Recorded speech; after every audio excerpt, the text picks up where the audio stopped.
បានបងលេបអូនទុក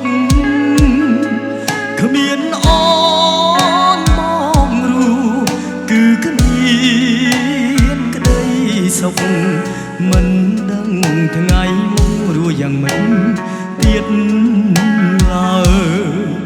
អ្នកណាក៏ដឹងយើងសង្សារពេលនេះខ្លាចជាសង្សារគេហើយបើអាចបងវិលផែនដីថយក្រោយបងមិនបណ្ដោយឲ្យអូនមានគេមនុស្សបែកគ្នាហើយ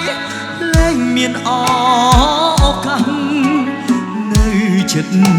មនុស្សដែលខ្លួនស្នេហ៍មនុស្សបែកគ្នាហើយមិនជួបគ្នាវិញទេត្រូវតែបំភ្លេចក៏យ៉ាងស្រឡាញ់ម្លឹងហើយយ៉ាងណាឈប់មិនបានបងនឹកក៏លៀន